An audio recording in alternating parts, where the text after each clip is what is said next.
I live in a country called New Zealand. It is a long way from any other country and lots of people don't know very much about it. My best friend's name is Victoria and we go to the same school.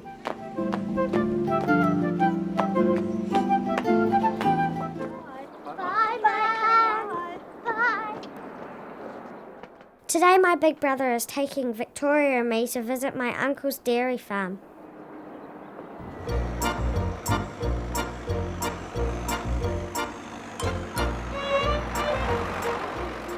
On my uncle's farm, the cows are already coming in for the afternoon milking time.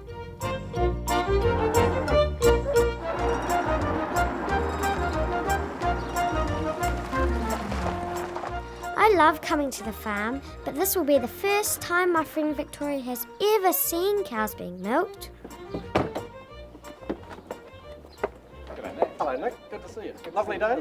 Yeah, good. Hi, that's Nick. Hello, Vanessa. Victoria. Pleased to meet you, Victoria. And you girls come to see the cows being milked, have you? Yes. Good. Well, come on in.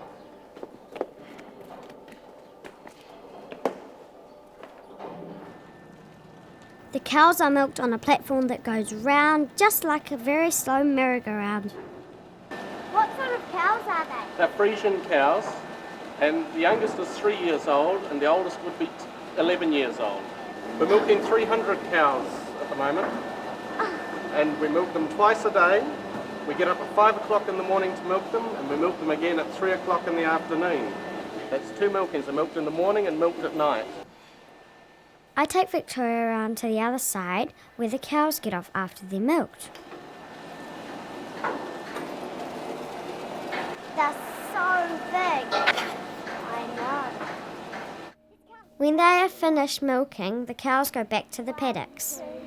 When Vanessa and Victoria visited the Lutz family's farm in 1996, most New Zealand farms were family-owned and operated and had been that way for almost a century. It was the same in most other parts of the world, but things were changing. So much so that the United Nations designated 2014 the International Year of Family Farming to raise the profile of family farming as the best way of ensuring both prosperity and environmental sustainability in the countryside. Let's take a look at the experience of family farming in New Zealand since the middle of the 20th century, and then hear what today's family farmers have to say about why their way of farming matters and how they are adapting to change.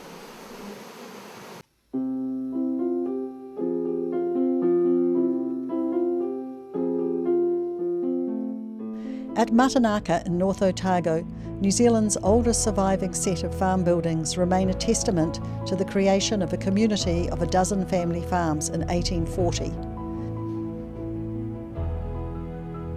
The settlement had a rocky early history, and for the next 40 years, prosperous family-owned and operated farms were the exception, not the norm, for the rest of New Zealand as well. Farming as we know it today started in the 1820s, with Māori families quickly adopting and adapting the new crops, animals, tools and techniques introduced by European settlers.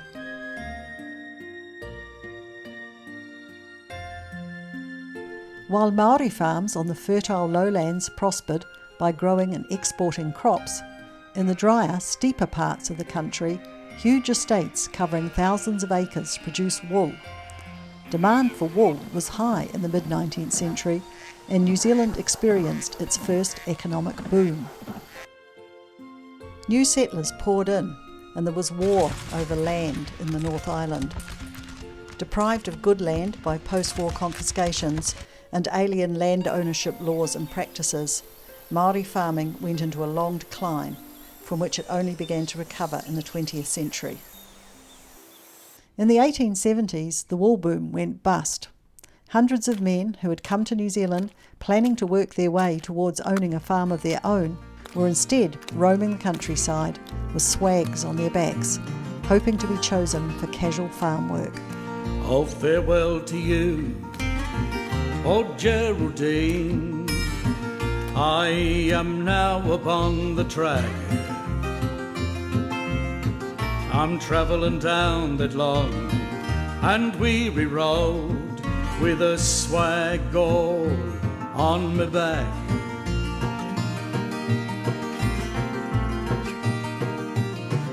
Out corner next to old Timaroo, and round there take a look.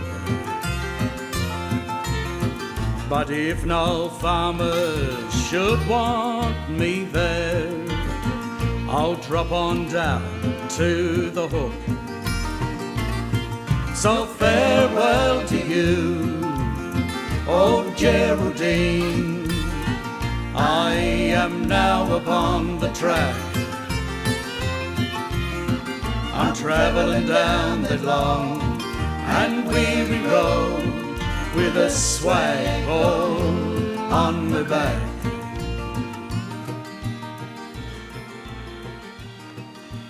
It was not until a Liberal government was elected in 1890 and started a program of purchasing land and subdividing it for family farms that tens of thousands of farms for families were finally created. By the 1890s, there were still many potential farmers without land. The government decided that the single ownership of large tracts of land was undesirable and purchased the Cheviot estate under the Land and Income Assessment Act. For 30 years, the government continued with this policy, and by 1924 had bought a total of 624 estates. The department had the task of subdividing these estates into many single-family farms, which were then offered for sale or lease.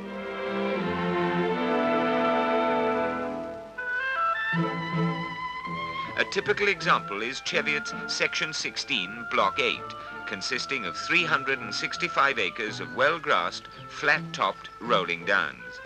It was leased in perpetuity in 1894 and is today a highly productive individual farm.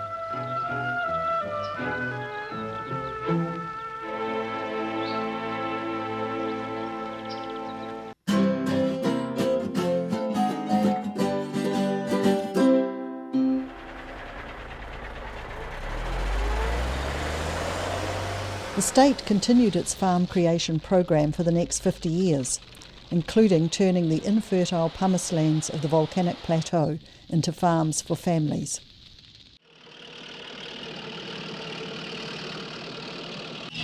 Each year advances this great plan farther and farther into the pumice wastes. Each year sees another 60 miles of urgently needed roads. Roads which will one day carry the school bus, the cream truck, the farmer's family to a town not yet built. House units move along roads but recently formed.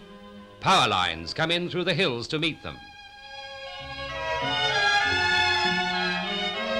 Hundreds of miles of telephone lines are strung across the gullies, ready to link each isolated family. And everywhere, men are building schools for their children, butter factories, and extensions to old ones near at hand. Settlers are busy migrating from different parts of New Zealand, transplanting their roots to the new pumice land farms.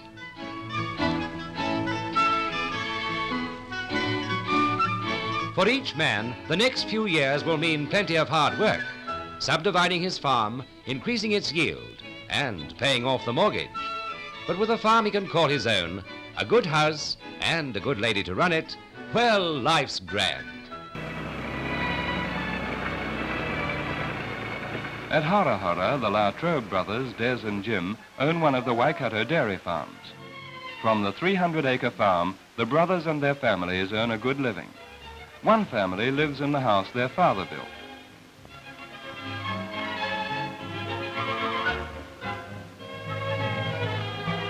And the other in a new one nearby. The farmer's wife of today gets her daily bread and her daily paper from the mailbox. Nowadays, her way of living and the house she lives in are not very different from the town dwellers. The radio, the telephone and the motor car have almost destroyed the isolation. Children home from school bring local news to the farm. Our country children are fortunate in having good schools to go to, and for them, country life has no disadvantages. In fact, there's a lot to be said for it. Their homes are comfortable, and with electricity laid on to nearly all farmhouses, mothers don't mind baking. Mod cons were a long time coming to some remote and isolated farms.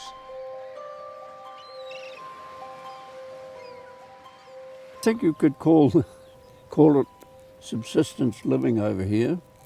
There was no electricity, no refrigeration, there were no electric lights. Reminded me very much of the farm that I was brought up on the Chatham Islands. Tim Te Aika set his heart on taking his wife and young family to the most remote and isolated sheep farm in New Zealand, the Island Hill run at Mason Bay on Stewart Island. When it came up for sale, he wanted to know more about it, so he contacted the senior ranger of the Southland Forest Conservancy. I was directed into his office and told him what I'd hoped to do, and he looked at me, he just says, "Another silly bastard wanting to buy the kingdom of buggery." Those were his exact words. Come on! Come on! There have been Musgraves on Waihi Bush Farm near Geraldine since the 1870s. The bush has been there much longer, and the latest Musgrave in the line, David, is keenly aware of the importance of the stand of native forest that gives the farm its name. A rare feature on farmland on the east side of the Southern Alps, this forest remnant has trees that are over 1,000 years old. Yes, so I have 2 agricultural degrees, or one in agriculture and one in horticulture. And I worked as a research scientist for nearly 20 years. I went to Lincoln with the idea that I was going to come back on the farm, but my father encouraged me to do a degree rather than just a diploma of ag. I guess while I was there I got bitten by the research bug and decided actually being back on the farm in Canterbury would perhaps be a nice place to be. So I got a job as a plant breeder down here and bought the farm at that stage. And the original house had burnt down just after my father died, so there was no house here for about 15 years. And so then we had to build the house that's here now, which is nearly entirely from materials off the farm, all the timber and all the stonework. David's son Christopher used to work in the family flaxseed oil business. Now he's back on the farm developing a new venture with his partner Matt. We had to move out of our house for earthquake repairs, and that kind of precipitated us spending more time down here at the farm, which is what I'd been wanting for a long time, so I'm happy. At the moment we're planting out red cabbages aplenty, because one of the next projects for us is to make another test batch of cultured vegetables. In this case it'll be red cabbage. My dad came out in the 1920s and he worked down in the Nokamai with the Suhois.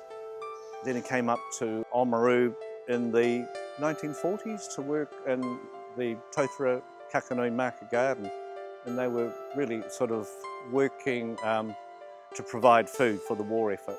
He worked there until probably about 1956. He bought his own land, and then later on my brother worked with him for a number of years, and then my father retired probably about 1968, and then my brother took over the family farm, and he market gardened in Oamaru until about 2004. So, you know, we go back quite a long way. The musterers who came regularly to Island Hill developed a huge respect for Nairi Te Aika and her management and domestic skills. She treated them like family, and they reciprocated. Picking up in the shearing shed, and helped with the mustering. And she was certainly a jack of all trades. It wouldn't have been that place without Tim and Nairi and the girls. What makes the fond memories were the owners. Well, I found it very strange at the start, but now we really love it. I wouldn't like to be in town for anything. I don't like it when I am in town. It's too noisy now, after this quiet, isolated place. Tim's shearing plant was driven by a little engine which was completely worn out and wasn't worth fixing. I took the generator over there and set it up for him to use electric shearing plant. It was driven by the tractor. So he had power in the wool shed, but he had no power in the house, which was a bit unusual. That was the bone of contention, really. So I had The only solution I had for Nairi was if she wanted to read a book by an electric light, to bring a chair down to the wool shed. I guess when I look back, us women were not exactly part of being involved in the dairy industry itself. It was a more male-dominated industry. As it is now, we have women in everything, all facets of industries, farming. We have lots of women farming in their own rights, and I think that's probably the biggest change for myself that I can see. And my wife would organise the farm, and she became as proficient, particularly in the budgeting side, and we were a unit.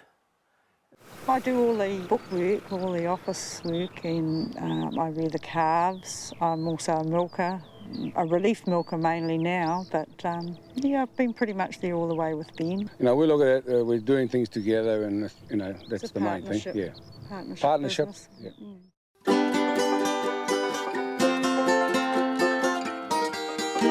I wake up and I make Dad his coffee and went down to the cow shed, gave him it, and then I help Dad, and then when we're finished I hose the yard, and then I go help him milk the cows away. We would have to go home and help our father milk the cows and do the jobs, and we all had our own little tasks to do.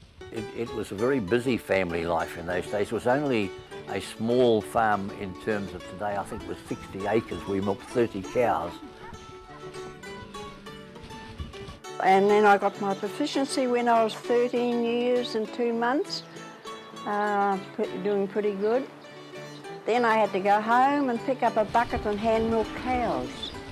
We never had milking machines. We milked about 40 cows. On Saturday mornings after the milking, I generally go over to see my cousin Dion, who lives on the farm next to ours. Every year, Dion's parents buy him a pet calf to look after. Most of the country schools have calf clubs, and a good many boys and girls have pet calves. This year, Dion had one called Karina, and she was a real beauty. We entered her for the Royal Agricultural Show. Dion got the idea of putting some of his mother's washing blue in the rinsing water. The judge awards 20 points if an animal looks in perfect health, so we thought we would make Karina's white patches look really white.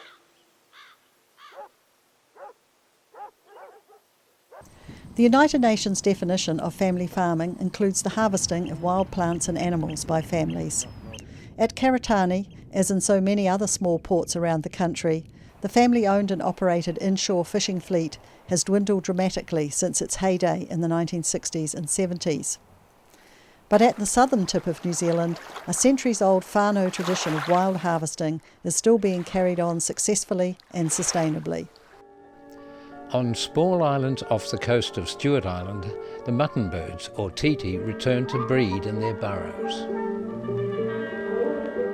The only people permitted to harvest the young mutton-birds are the local tangata whenua, who come back to old haunts during October and November. Potama, or Evening Island as Cook named it, off the southern tip of Stewart Island, is one that can offer a most inhospitable welcome to the yearly invaders who come to disturb its lazy tranquility. The spongy peat floors of the Titi Islands are tunnelled like rabbit warrens, and year after year the birds come back to the same burrows to nest. It's not the parent birds that are taken, but the fat, downy 6-week-old chick, who catches his first and only glimpse of daylight before becoming a highly prized delicacy for epicures.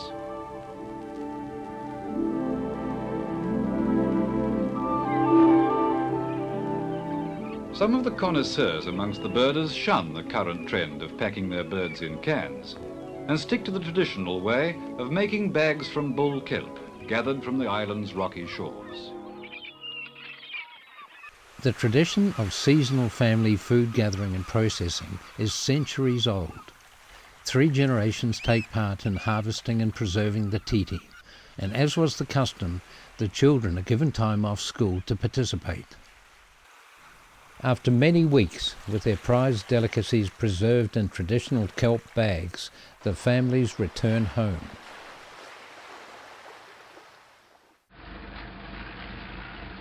Canterbury is a land of wide plains and high mountains, supporting a diversity of farm types and farming families. In the Kaiapoi district of Canterbury, progressive farmers believe in teams. Here the men with horses claim a higher crop yield than men with tractors. In this low-lying district, the farm horse is destined to be something more than a childhood memory.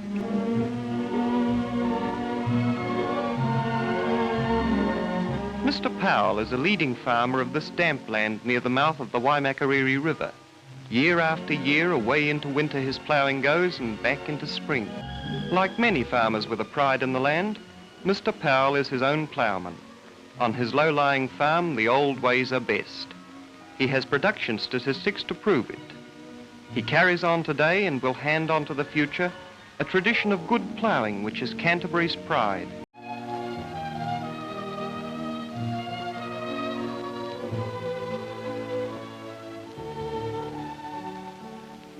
Catherine's father is manager of a 70,000-acre sheep station in the heart of the Southern Alps, and like all farm children, she has her after-school chores.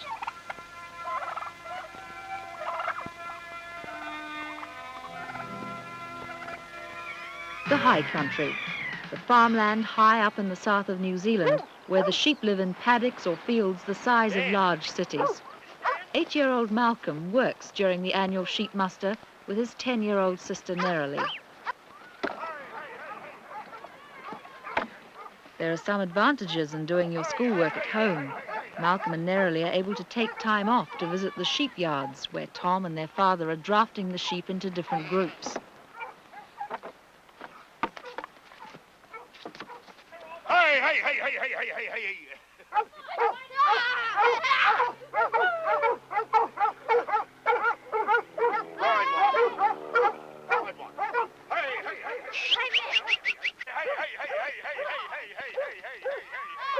Come here, Rod.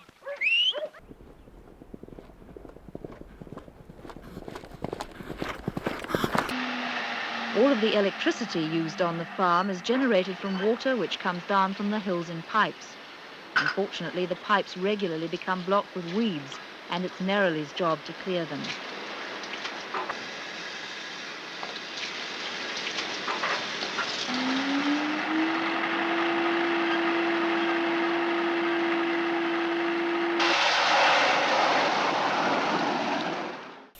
Farming families came to New Zealand not just from Britain, but from many other places as well. In Upper Moutere, 5th and 6th generation descendants of German farmers carry on a great tradition, while other parts of the country are also enriched by the skills of farmers who came from far away. Ted Egger's great-grandfather was from near Hanover. For Ted and his father, life is a little easier than it was for their ancestor, but they still maintain a tradition of self-sufficiency.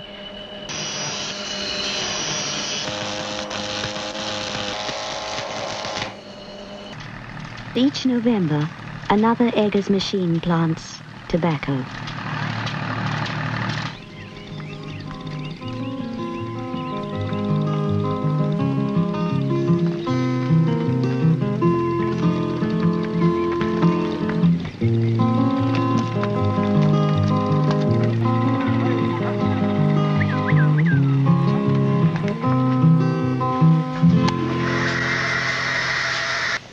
Campenhout is also first generation. He has no doubts about his future. He's here to stay. 12 years ago, aged 18, he arrived in New Zealand from Holland via Indonesia. With him he had 2 suitcases and $25. This is now his own farm. It's a small holding, but he's managed to increase his milking herd from 65 to 90 cows. He had a long apprenticeship from farm labouring through to farm management before he was able to seize the opportunity to go it alone. At this stage, it's still very much a struggle to maintain profitability, but Peter is a resourceful and hard-working man.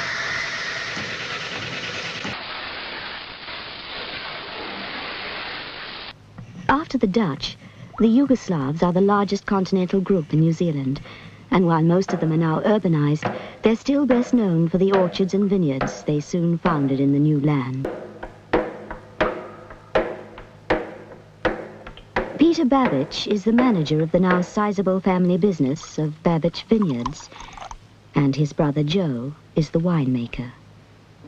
Their father, still active in the firm, founded it some 10 years after his arrival in 1910, having worked in the interim digging for kauri gum in the far north of New Zealand.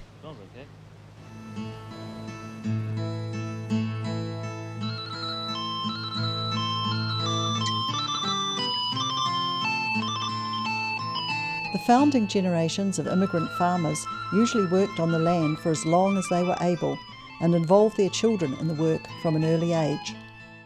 But as far as my memories of gardening go back to probably about when I was about 3 or 4.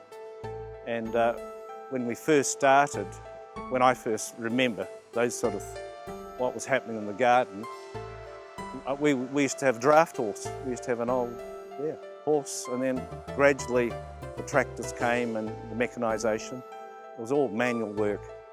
And we used to also have some of the boys from the high school come and work with us to pick potatoes and Brussels sprouts and all those big jobs.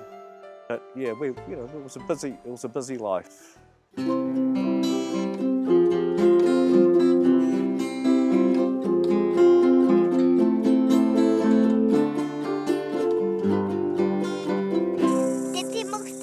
It goes into the fact, and then the can comes and picks it up. It goes to the factory. It gets made into cheese, ice cream, and into bottles. And Well, I think animals are fascinating because they don't hold grudges. What does he do? He comes on. Well, mostly they don't.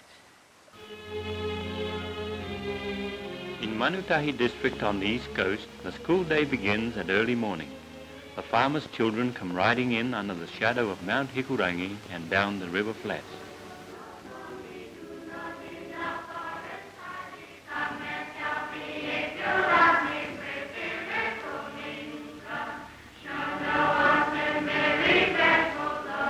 And there is Ruatoria in the valley below.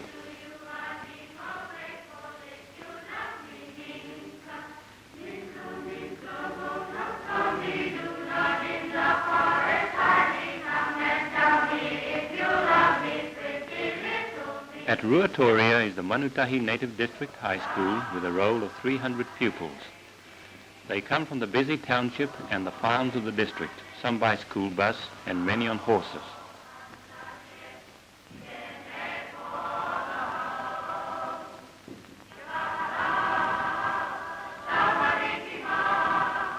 The majority are Maoris, but there are Pākehā children as well.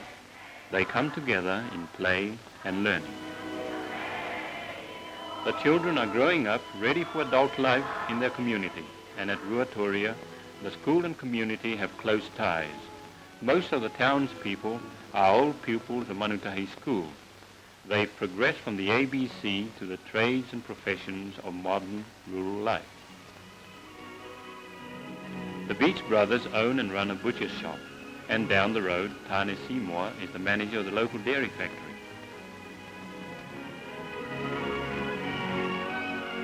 Charlie Wilkie runs the transport company. All these men have profited well from their school days, and they are more than willing to return their knowledge to the school. A local storekeeper teaches some of the boys the arts of beekeeping and horticulture. Learning often has a pleasant taste these days.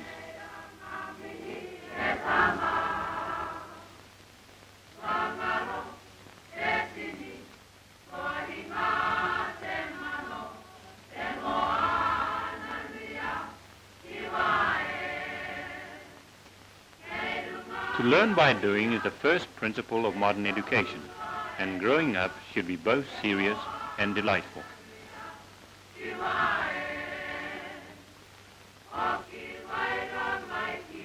At Manutahi, the school is the center of a progressive farming community, and the whole land is a classroom. From their first spelling lessons, writing and learning numbers, the Maori school broadens out to teach its children the use of a land that is their home. At Te Karaka, the Kirkpatrick children are excited. They've been up since crack of dawn. Today, the visiting teacher comes. They can't see the teacher's car yet.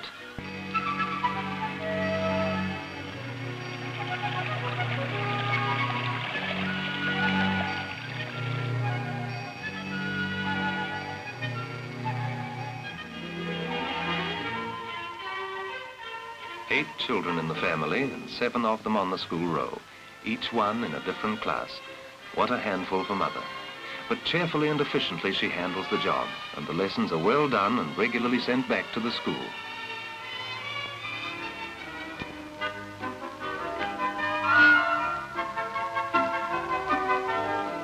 The object of the teacher's visit is to assist pupils in the changeover from class to class, to get to know the children and to iron out any problem with the supervisor.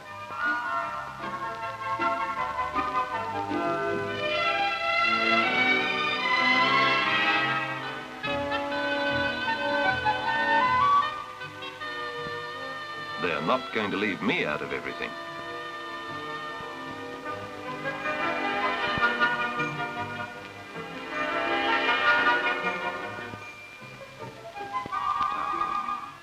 "14-year-old Lindsay, a keen naturalist, has done comprehensive projects on plants and insects in her district, and her observations on bird and animal life show an outstanding talent.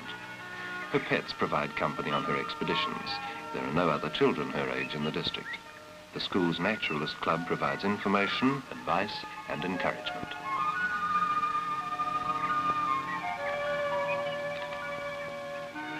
Honey diluted in water, a special treat for a special favorite.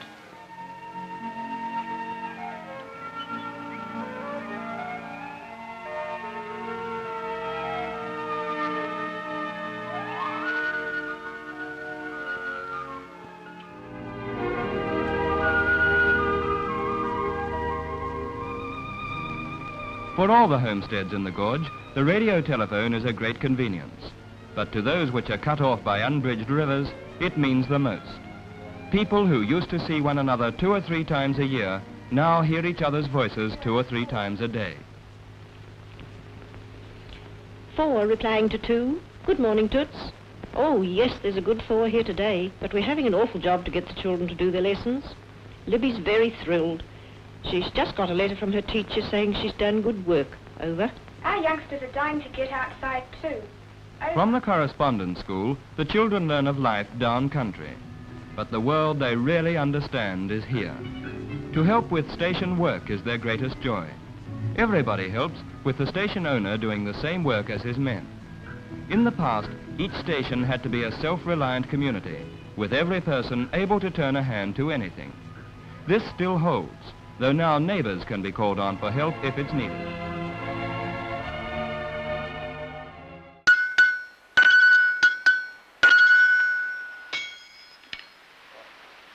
The horses are very important on the farm, whether it's for the mustering high up in the hills or for narrowly to check the newborn lambs down near the lake. And one of the things that Malcolm's been wanting to learn is how to shoe his own horse.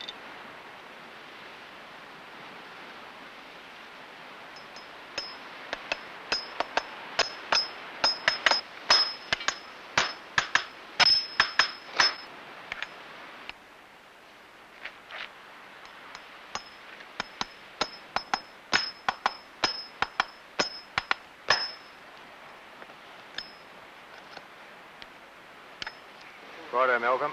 You try to put it in this nail. Here's a nail. Hammer. Got the star right. Rightio. I think so. Set 'em up. That's the stuff. Yep, away you go. Right. Let me have a look at the hammer. I'll just give them a couple of wee taps here. Yeah, you break them off. See that nail sticking out? You break it off here. That's right. That's right. Just pull it up like that. And then put your claw into it, like that. Now, round you go. That's the stuff. Now, how's that? That's pretty good. Yeah, you happy about that? All right. Mum? Yeah? Could you come and help me, please, Mum?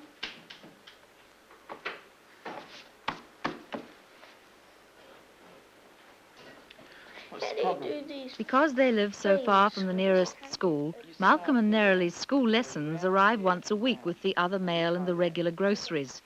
They do most of their schoolwork at the kitchen table. Very good.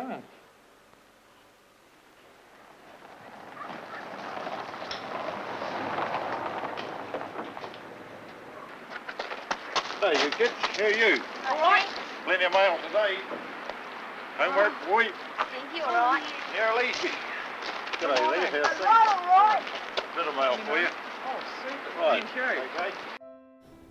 The girls, they did all their schoolwork by correspondence. Nari oversaw that. She was very strict with them. On a school morning, they had to dress and they had clothes that they wore, that they would have worn at school over on the mainland.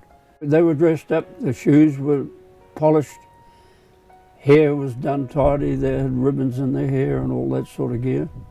I didn't agree with that, but I didn't have any say.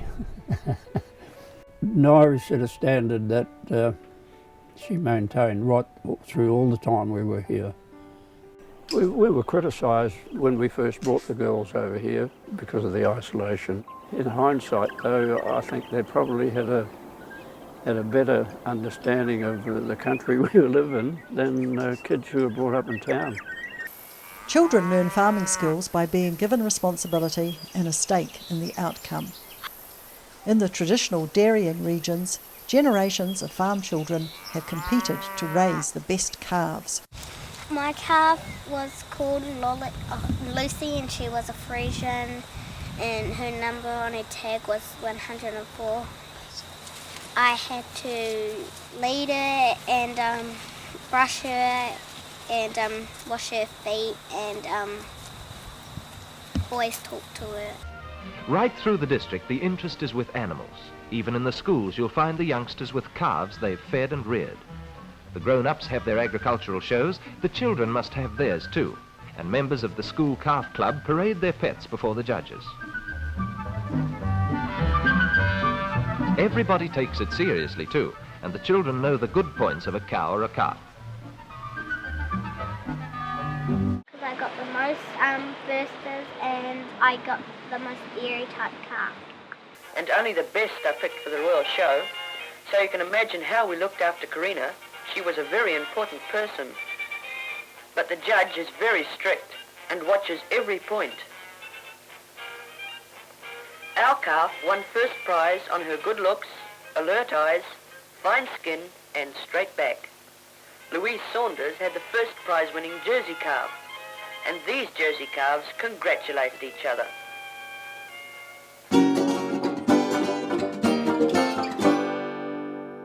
Breaking in a new country made our first farmers amazingly self-reliant.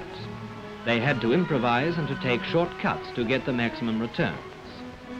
That ability is carried on by the present generation, and it goes towards making them among the most successful farmers in the world. Of great interest to farming people are the country shows.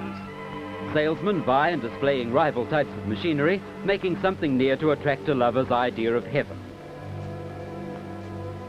Sheep shearing machines are demonstrated and are appraised by experienced eyes. The numbers of pedigree stock at the smaller shows reflect the high farming standards as well as the prosperity of farmers. I've always enjoyed the land, although my parents didn't, but every holiday from when I was 11 or 12, I went and worked on a farm, and that was great. Within 12 months of buying the farm and moving on, of course, we buried ourselves improving the farm, and then we lost a house. It got burnt down. And I was away at a meeting, and when I got back, the house was gone. And next morning, the district came round, and that night we moved into a little cottage, and the district had furnished it, clothed us, but everything in the kitchen. The only thing they didn't provide, they provided wine and beer. They didn't provide a bottle opener. Now, how about that? But that showed us the community and how the community works together. My job here involves working with the community, working in the gardens, as well as going out with the crew to help people in need, like shifting houses and tidying up sections. Most of them have struggled very much. A lot of them unemployed, or they're got, you know, alcohol and drug issues, or just long-term unemployed. So it's based on a whānau model, working together and helping and getting the guys connected to the earth. It's whānau. Not too much greens for you, my mate, you eat it all. I'm just gonna like your mother, you know. All good, my mate. Now there's some beetroot inside, okay? Knives and forks over on the table there. Help yourself. I met Karen's mum at Eddie's unveiling. At the whare.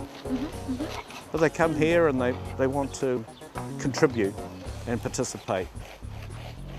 I find it very rewarding. Kind of up the creek, eh? I don't want to drift out. Creek, after that little girl. Remember the little girl? It's named after his daughter. Yeah. Watching down at the batting shop. Still need the salt to bring it out. Yeah. As far as coming back to the garden goes, it's like coming back to what I started with. Well, saying, do you need power? And I'll start the bases off and build the parts up, but join in if you... Christopher Musgrave's return to the family farm has also been a time of engaging with the wider community, leading a choir in Geraldine that includes his parents.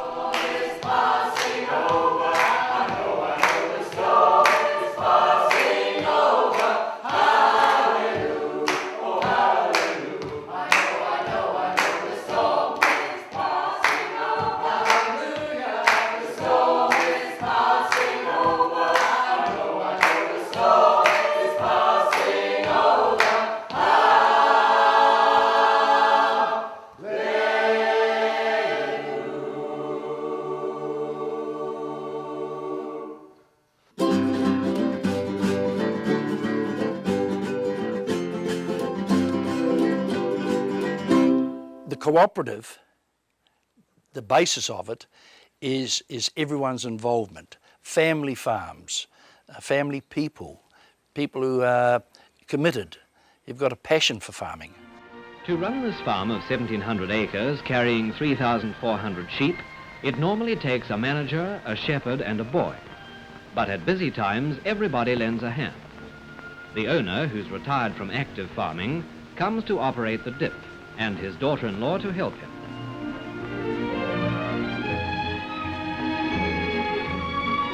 As he enjoys his smoko, the old farmer can look back with satisfaction on his pioneering days. With muscle and brain, he turned poor hill country into a good sheep farm. And now his son, who is his manager, carries on.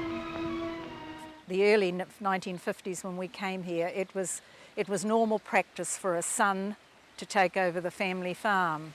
It is no longer a given that the son or any member of the family can take over the family farm. Well, I enjoy farming for a start. I like being on the land. That's the key for me, and my roots are deep here.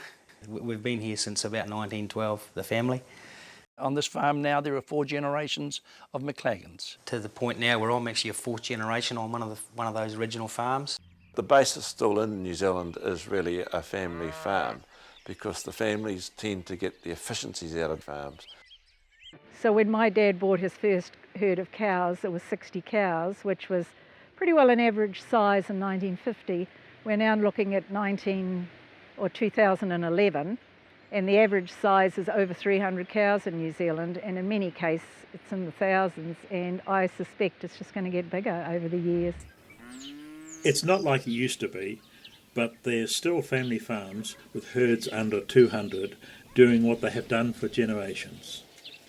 The old idea of starting off as a married couple, share milking for a year or two, buying your own farm, those days have just about gone for the young farmers of today. When my children met the school bus to go to school in Akaroa, they met the school bus just up there near the fertiliser strip. 14 children met that school bus each day.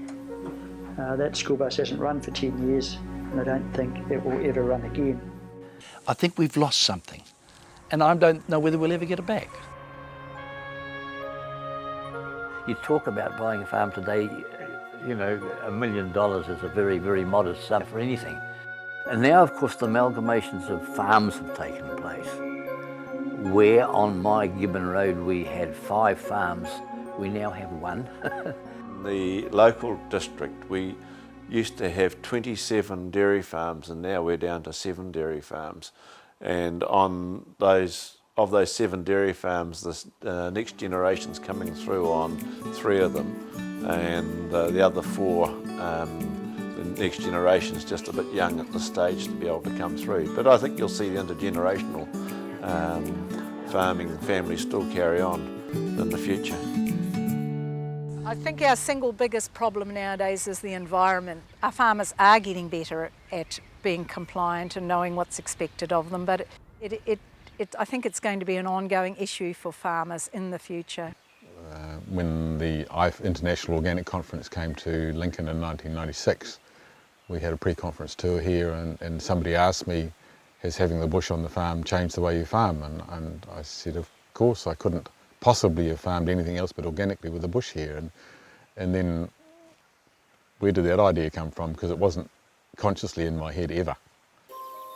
In 1994, David Musgrave grew his first organic flaxseed crop, motivated by his experience of caring for an infant son with chronic eczema, who was always scratching himself until he bled. Then somebody recommended flaxseed oil. This guy was importing Canadian flaxseed oil, and he said it's supposed to be quite good skin. Do you want to try some? And we tried anything. I had for 2.5 years, and it was like magic. Within 2 days, really, you were seeing the effects on his itchiness. So within a week, he was sleeping in his own bedroom for the first time for years. 20 years later, Waihi Bush organic flaxseed oil products are a new, unique and successful value-added export from New Zealand. In 1840, my great-great-grandfather arrived in Akaroa on a whaling ship and decided that this was going to be his home. He married a young lady and discovered the eastern side of Banks Peninsula, Paua Bay, and decided that this was going to be his home. 6 generations later, the family's still here. Maintaining this family farm for nearly 180 years has required continuing new generations of keen young farmers. A shining example of this is Hannah, Murray John's daughter-in-law. Hannah has been a wonderful addition to the family at Paua Bay. She has her own sheepdogs. She works from morning till dark with us on the farm. And now a grandchild, Bella, has been born. She's a wonderful mother. We just love her dearly.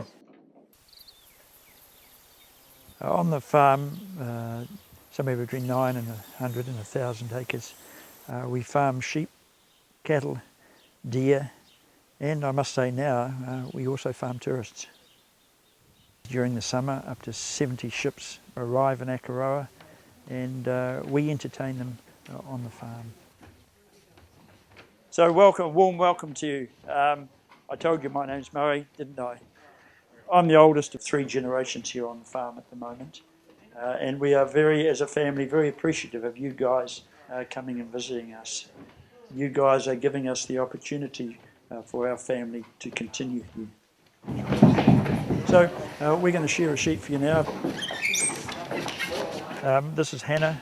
We got to know Hannah 10 years ago when my son was here farming. One particular evening he went to a young farmers club meeting on the other side of Christchurch at West Melton. At the end of the meeting, a young lady came up to him and wondered who he was. They introduced each other, they got talking, a relationship began. We are very lucky people. Stella is the barking dog, so we're going to get Spec to bring the sheep down the hill, and then Stella's going to push them back up.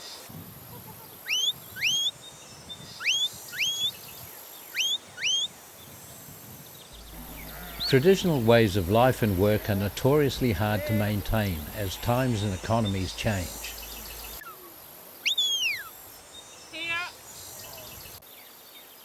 Central to the New Zealand way of farming has always been innovation and adapting to new ways.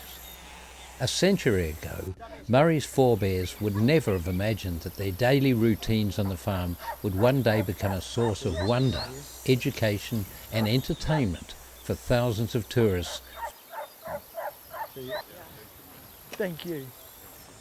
Yes, thank you for having us. Great. Thank you for coming. Thank you, Gareth.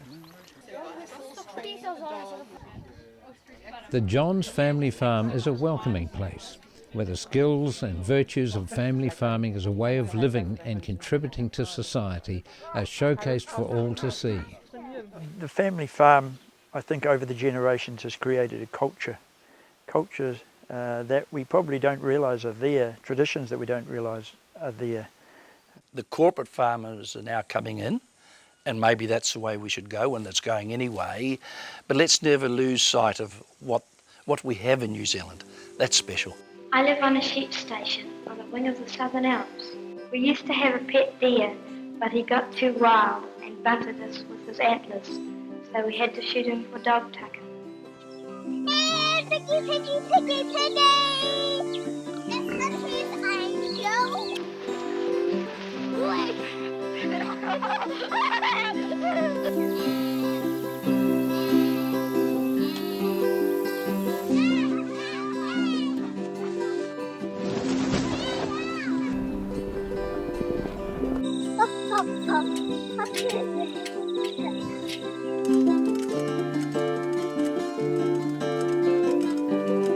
He always comes on the farm, but he's not a good helper.